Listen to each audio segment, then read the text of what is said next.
திருச்சியில் பள்ளிகளுக்கு வரும் மாணவர்கள் பலர் டூ வீலர்களில் வருவதை வழக்கமாக கொண்டுள்ளனர். பள்ளி நிர்வாகம் மாணவர்களை டூ வீலர்களில் வர அனுமதிக்காததால் பள்ளிக்கு அருகாமையில் நிறுத்திவிட்டு பள்ளிக்கு செல்கின்றனர். திருச்சி கண்டோன்மெண்ட், பீமநகர், ஜங்ஷன் பகுதிகளில் உள்ள பள்ளிகளுக்கு வரும் மாணவர்கள் டூ வீலர்களில் 3 பேர் 4 பேர் வரை ஆபத்தான முறையில் பயணிக்கின்றனர். அதிக திறன் கொண்ட டூ வீலர்களை ஓட்டுவதோடு செல்போன் பேசிக்கொண்டே பயணிப்பதும் தொடர்கிறது. டிராபிக் போலீசார் கண்முன்னே மாணவர்களின் விதிமீறல் நடக்கிறது. போலீசார் கண்டுகொள்ளாததால் விதிமீறல் நாளொரு மேனி பொழுதொரு வண்ணமாக தொடர்கிறது.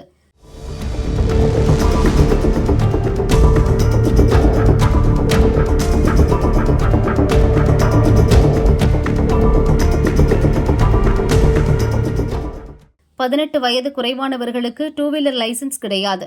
அந்த வாகனத்தின் உரிமம் பெற்றோர்கள் அல்லது வேறு ஒருவரின் பெயரில் இருக்கும்.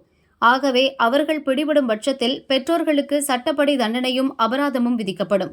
சிறார்கள், பள்ளி மாணவர்கள் வாகனங்களை இயக்கினால் 3 மாதம் சிறை தண்டனை மற்றும் பெற்றோருக்கும் 25,000 ரூபாய் அபராதம் விதிக்க வகை செய்யும் மோட்டார் வாகன சட்டம் கடந்த ஜூன் 1ஆம் தேதி முதல் அமலாகியுள்ளது.